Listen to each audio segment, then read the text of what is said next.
سے ملیں، یہ ہیں شہزادی نازلی، جو اپنے ہی گاؤں میں بھیس بدل کر لوگوں کی مشکلات کو حل کرتی ہیں۔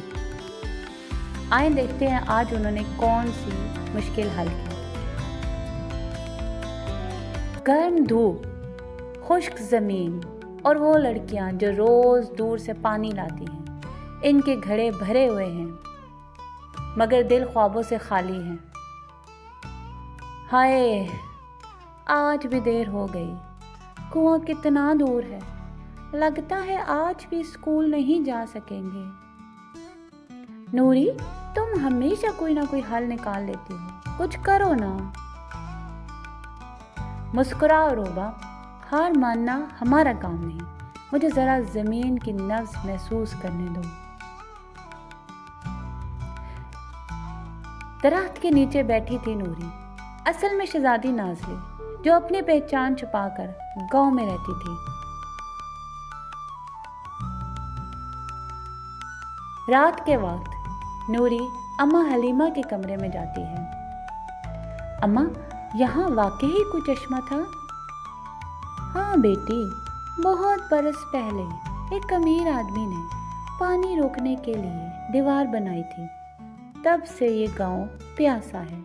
وہ دیوار اب بھی ہے مگر کمزور ہو گئی، پانی اب بھی زمین کے اندر بہہ رہا ہے۔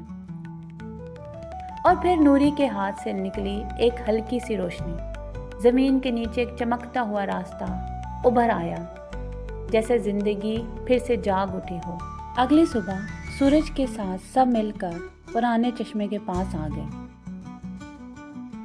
نوری، یہ تو صرف پتھر ہے، دیوار کہاں ہے؟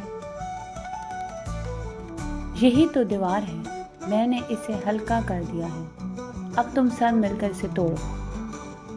ہر پتھر تمہارے خواب کی رکاوٹ ہے۔ سب مل کر لگ گئے، کوئی بیلچہ چلا رہا تھا، کوئی پتھر ہٹا رہا تھا۔ دیکھو، پانی آ گیا، پانی نکل آیا، پانی پانی، نوری یہ تو جادو ہو گیا۔ لیکن نوری کے چہرے پر صرف مسکراہٹ تھی، جیسے وہ پہلے سے جانتی ہے کہ اصلی جادو انہی میں چھپا تھا۔ شام کے وقت چشمہ پھر سے بھر آ رہا تھا، بچے کھیل رہے تھے، لڑکیاں پانی بھر رہی تھیں اور ہر چہرہ روشن تھا۔ نوری، تم نے ہماری مشکل دور کر دی، لیکن تم یہ سب جادو سے کیوں نہیں کیا؟ کیونکہ میں چاہتی تھی کہ تم اپنی طاقت پر یقین کرو، سب سے بڑا جادو تمہارے اندر ہے۔ اور جب سورج ڈھلنے لگا، شہزادی نوری اپنی اصلی صورت میں واپس آئی۔ اس کا تاج چمک رہا تھا، لیکن اس سے زیادہ چمک رہا تھا گاؤں کا نیا خواب۔ اخلاق، تعلیم اور اتحاد ہی اصل جادو ہے۔